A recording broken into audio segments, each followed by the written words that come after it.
Welcome, listeners, and do I have a gift for you? The world's first discount Storytime stickers. These stickers are exclusive. If you go to the most expensive, high-end shops in the country, heck, even the world, you won't find these stickers for sale. They are that exclusive. And you can win one by correctly answering the challenge question at the end of this episode. Keep listening, and good luck.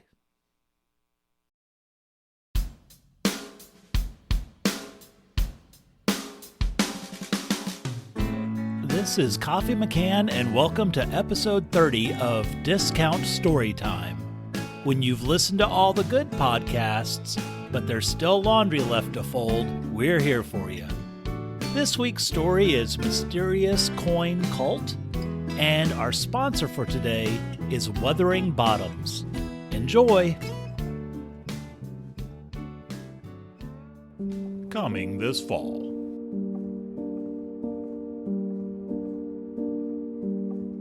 Emily Bronte's classic novel, Wuthering Heights, has delighted readers for thousands of years. Nobody knows why. Now, Penguin Random Hill Publishers and Nickelodeon join to bring you a 17-hour cinematic adaptation that is somewhat bearable. Introducing Wuthering Bottoms. Follow Catherine as she struggles with her love for Heathcliff, but knowing they will never be. I shall marry Edgar Linton, because money. It would degrade me to marry Heathcliff now, so he shall never know how I love him. Why, Heathcliff, are you eavesdropping? Good one, Kathy. And Heathcliff, returning as a gentleman after 3 years to seek his revenge. Hi, Henley. Wanna play cards for all the money? Money. I won! Money. No! Boyo! Me money! And Heathcliff's passionate, spiritual love for Cathy. If Edgar loved Kathy with all the powers of his puny being, he couldn't love as much in 80 years as I could in a single day. Oh, hi, Edgar. Heathcliff, quiet down. I'm practicing my clarinet.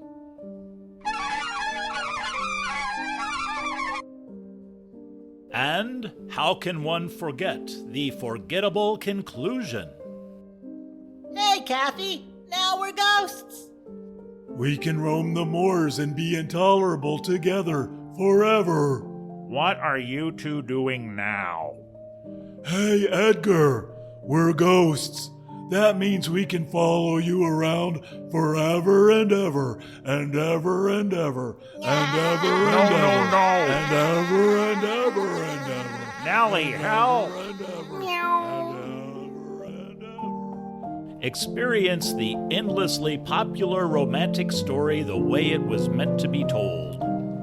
Wuthering Bottoms. It's Wuthering Heights, but less stupid editor.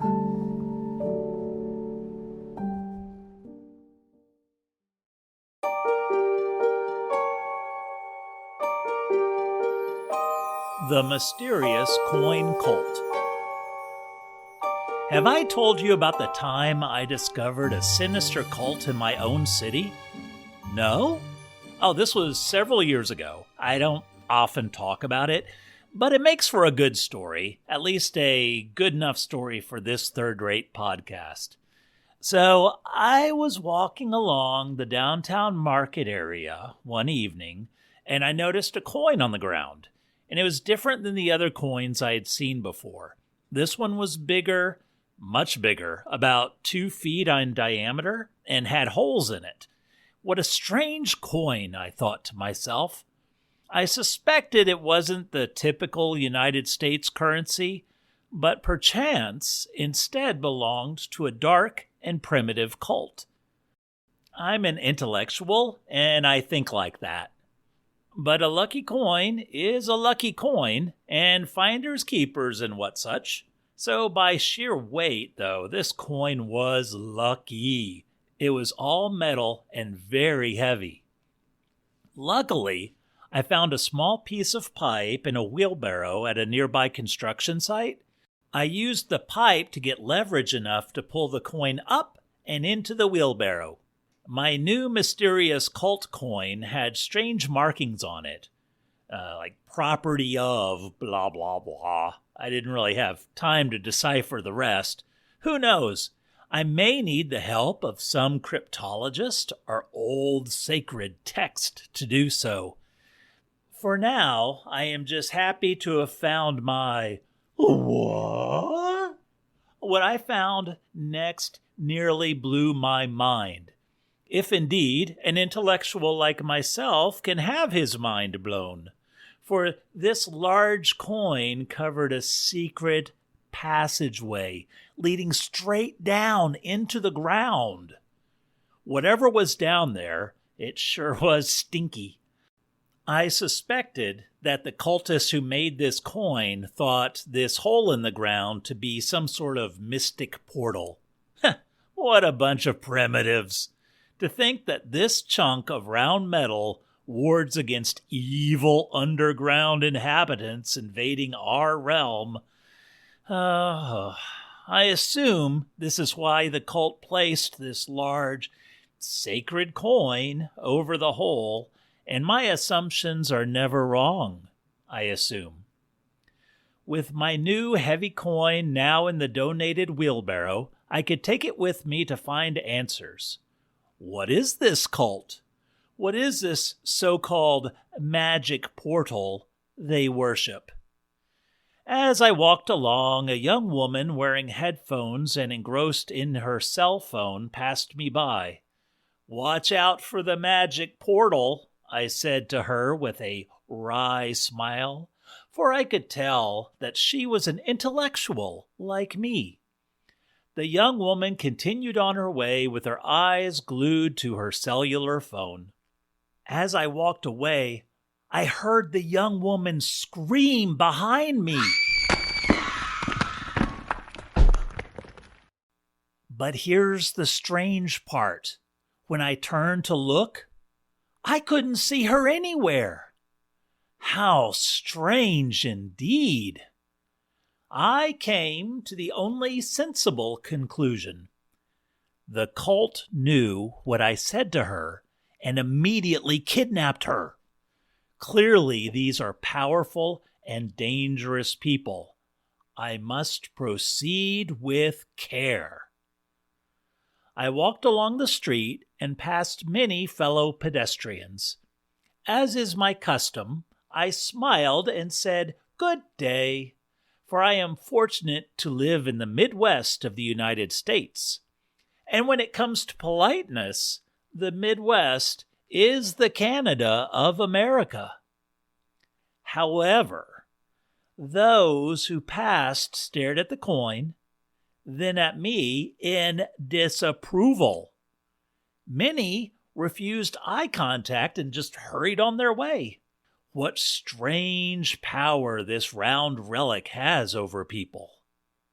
But back to my investigation and this strange coin. Now, who best to confide in with my discovery? At first, I thought a church or a synagogue or mosque, but unfortunately none were nearby, and which one to choose? I also worried that if I picked the wrong one, they may provide me with a biased account of this sacred coin's meaning. Not out of malice, mind you, but simply through the lens of their particular faith. No, maybe the first would be someone with knowledge of numismatics or the study of coins. As if fate had heard my very thoughts, not that I believe in fates, for I am an intellectual. I turned a corner and found a coin shop, and open as well. Huzzah! I entered the small shop. It was musty and dim, but there were several glass containers brimming with coins of all colors and sizes and smells. A squat figure, the shopkeeper I assumed, faced away from me. "Good day, sir. I happened across this odd coin on my walk today and wondered if you could help me." "I'll be happy to. Now let me—" He turned around. He was older, with a balding pate, a scruffy beard, and thick, dirty glasses. And his expression told me all I needed to know. The moment he saw the cult coin in its wheelbarrow, his eyebrows shot up. "What the—" "Exactly, my good man. Clearly this belongs to some sort of—" "What are you doing with that? Get that out of here!" "Well, I certainly don't appreciate being spoken to in such a manner, for I am an intellectual." I shot back, "Dear sir, I do not care for your tone." But then I evened my own temper, for clearly this poor simple fellow was afraid of this coin's mystical power. I assumed he was a cult member, and my assumptions are never wrong, I assume. "I apologize, good sir. I'll speak more clearly to you, for you are unsophisticated. Tell me about this magic coin you uncivilized people worship." Well, he just stared at me for a very long time with a puzzled look on his face. Finally, he spoke. "You're a moron." Moron. Funny word. Moron. Must be, in their primitive cult terminology, a word for disbeliever or heretic. Oh dear, I have absolutely offended this simple oaf and his beliefs about this coin and magic ground portals and what such. I was getting nowhere, and left, with the shopkeep still staring at me, mouth agape. As I left, he shook his head and repeated that word, moron. I left the coin store thoroughly dismayed. But things were about to get much worse.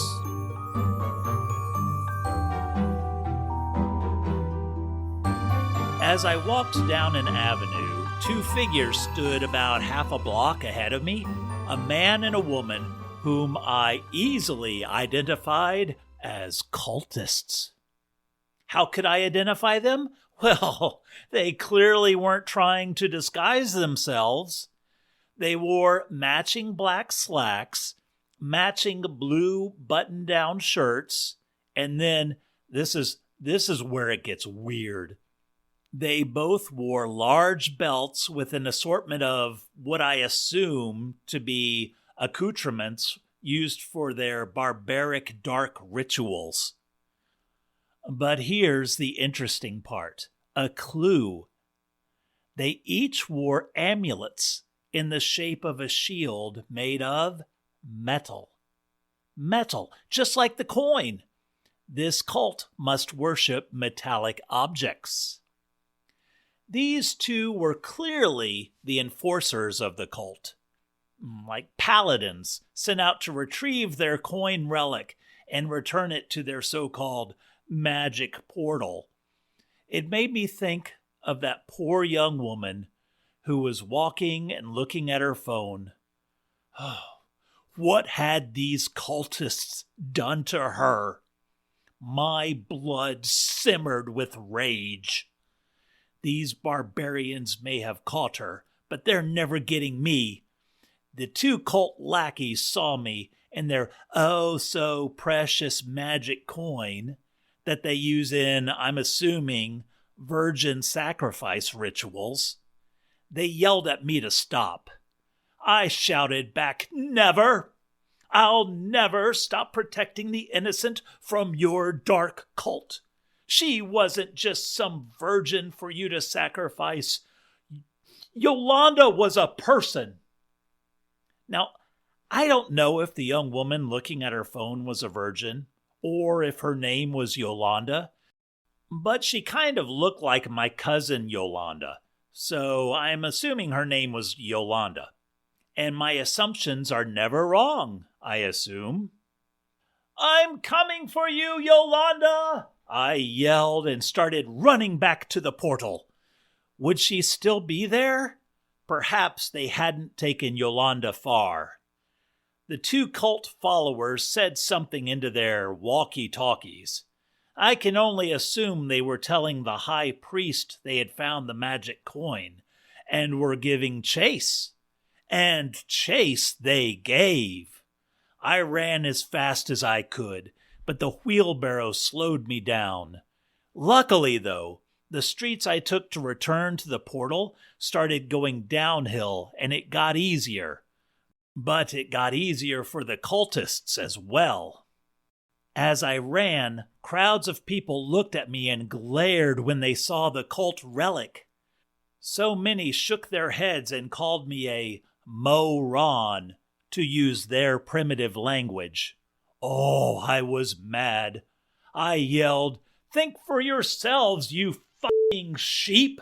Finally, I arrived back at the portal, and there was quite the commotion. Strange shaped vehicles with flashing lights flooded the scene. Oh, how brazen was this cult! They couldn't even drive normal cars like the rest of us. They had to use flashing lights and sirens to alert everyone to their savage rituals. Then I saw her, Yolanda. Thank goodness she was still alive. She was strapped to some sort of wheeled cot, and her face was all bruised, and her arm was in a sling. What had this sinister cult done to poor Yolanda? Two more cult members, wearing black pants and bright yellow jackets, wheeled Yolanda into the back of a large, square cult van with flashing lights. I screamed her name, and Yolanda looked at me. Now Yolanda, clever as always, pretended she didn't know me, and even widened her eyes and started yelling, "Go, go, go, go, go, go, go," when she saw me running towards her. I couldn't make it to the large van in time, and they drove off with their flashing lights and loud sirens. But Yolanda kept the act up the whole time, pretending she wanted to get far away from me. I will always remember you, brave Yolanda. They can take Yolanda, but I will never, never obey their cult leader, Stefan. I don't know if Stefan is the name of their nefarious cult leader, but I assume it is, and my assumptions are never wrong, I assume. I looked around. The portal was still there, and it was surrounded by orange cones and bright-colored tape. Clearly, a simpleton's attempt to diffuse negative spectral energy. These cult people will believe anything. The two cult lackeys that had been chasing me caught up. I decided that perhaps, instead of running, I use my wits, for I am an intellectual. "Here, have your sacred coin, and close your foul portal. But Yolanda and I will never stop fighting you and Stefan." And with a flourish, or at least as much of a flourish one can flourish with a rusty wheelbarrow, I dumped the coin out and stood defiantly. The next part I did not expect. They began worshiping me. The cultists adorned my wrist with shiny interlocked bracelets made of, you guessed it, the metal they so worship. The coin, the shields, and now the bracelets. It all makes sense. Then they prayed an incantation to someone called Miranda, who I assume is one of their primitive goddesses. They put me into one of their vehicles with the flashing lights, in the back seat, which we all know is the seat of honor. Look at any procession, and you will see presidents and kings sitting where? In the back seats. They must see me as some sort of deity. But as my new worshippers drove me away from the dangerous magic portal, I couldn't help but think back of my good luck. Things were definitely looking up. Maybe that was a lucky coin after all. The end.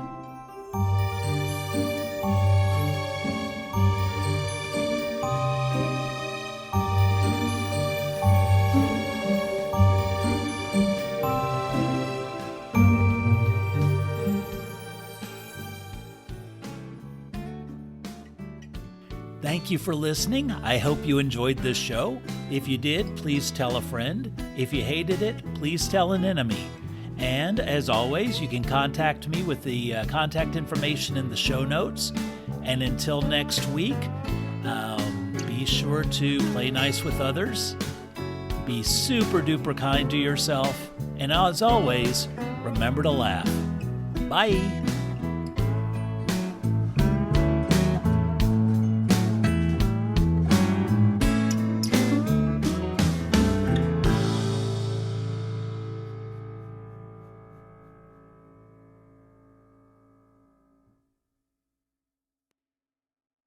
Okay, time to win an exclusive Discount Storytime 3-inch sticker with our logo on it. You don't have to sign up for anything, and you won't be put on any lists. To win, correctly answer the challenge question. Submit your answer and address you'd like the sticker mailed to by using either the link in the show notes or send an email to mail@discountstorytime.com. Limit one answer per listener. Okay, here's the challenge question. Huey has 5 red apples. Lewis has 3 red apples. Huey gives Lewis 2 red apples. The question is, what color are red apples? Again, Huey has 5 red apples. Lewis has 3 red apples. Huey gives Lewis 2 red apples. What color are red apples? Send in your answer and good luck, and especially thanks for listening.